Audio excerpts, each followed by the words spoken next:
ভগবতে বাসুদেবায়। হরে কৃষ্ণ, রাধে রাধে। নমস্কার দর্শক বন্ধুরা, শ্রী হরি কথা এই চ্যানেলে আপনাদের জানাই সুস্বাগতম। ভারতীয় দর্শন শাস্ত্র ও বিভিন্ন দেবদেবীর পূজা অর্চনা পদ্ধতি আলোচনা করাই এই চ্যানেলের মূল বিষয়বস্তু।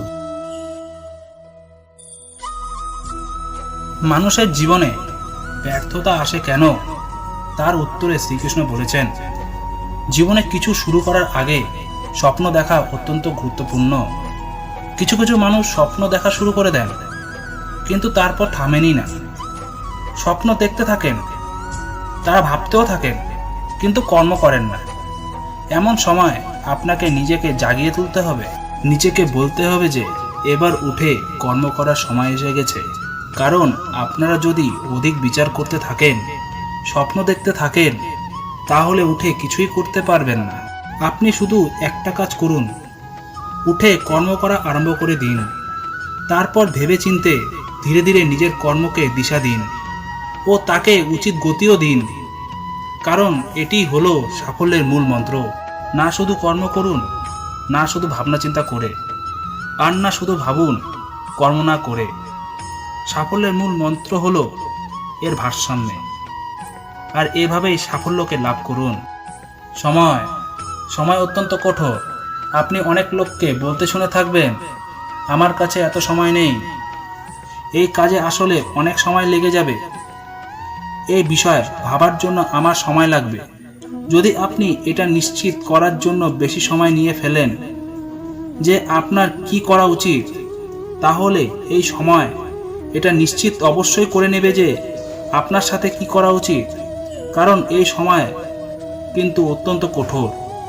যতক্ষণ আপনার সাথে রয়েছে এর সমাদর করতে শিখুন, এর সম্মান করতে শিখুন, এর সৎ ব্যবহার করতে শিখুন। যদি এরকম না করে থাকেন, তাহলে এই সময় নিজেকে আর আপনাকে বদলাতে অধিক সময় লাগাবে না। জীবনে এমন কিছু কাজ রয়েছে যা মানুষের কখনোই করা উচিত নয়, যেমন আশা করা। যদি আপনি আশা করেন আর আপনার আশা পূরণ না হয়, আপনি খুবই কষ্ট পাবেন। আবার আপনি যদি প্রতীক্ষা করেন, করতেই থাকেন, আর সেই ব্যক্তি যদি না আসে, তাহলেও খুব কষ্ট পাবেন। আর হলো তুলনা। আপনি যদি তুলনা করতে যান, তাহলে এটাই ভাববেন যে হয় আমি বা অন্য কোনো ব্যক্তি, এই দুজনের মধ্যে কোনো একজন নিকৃষ্ট।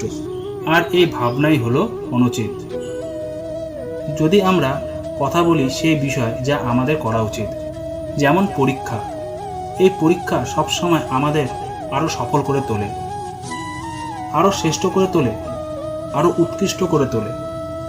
আসন্ন মহাসংগ্রামের জন্য আমাদের প্রস্তুত করে তোলে এই পরীক্ষা। তাই এই পরীক্ষা থেকে কখনোই পালাবেন না, এর সম্মুখীন হন। আর হলো কর্ম করা কখনোই বন্ধ করবেন না।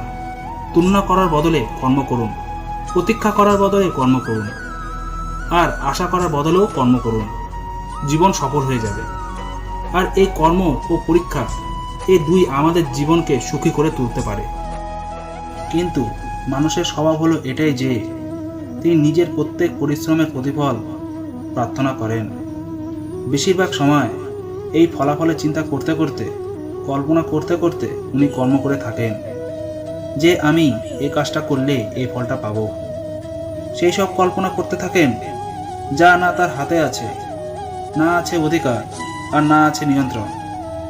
উনি শুধু নিজের কর্মই করতে পারেন।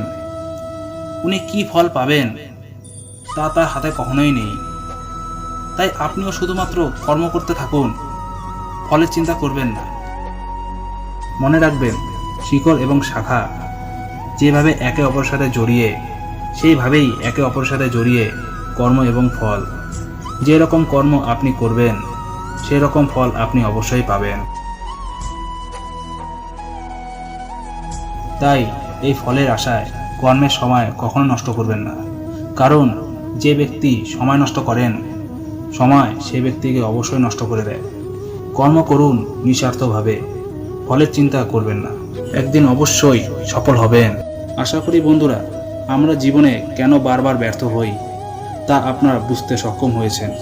এরপরও যদি মনের মধ্যে কোনো প্রশ্ন থাকে, তাহলে অবশ্যই কমেন্ট বক্সে জানাবেন। আর আমাদের এই ক্ষুদ্র প্রয়াস আপনাদের ভালো লাগলে তাহলে অনুগ্রহ করে ভিডিওটি লাইক করবেন আপনজনদের শেয়ার করবেন এবং সাবস্ক্রাইব করবেন। আর যদি ভিডিওটি দেখার পর ভালো লাগে তাহলে কমেন্ট বক্সে রাধে রাধে লিখবেন। আজকের মতো ভিডিওটি এখানেই শেষ করলাম। সুস্থ থাকুন, ভালো থাকুন, প্রতিদিন গীতা পাঠ করার চেষ্টা করুন। হরে কৃষ্ণ, রাধে রাধে।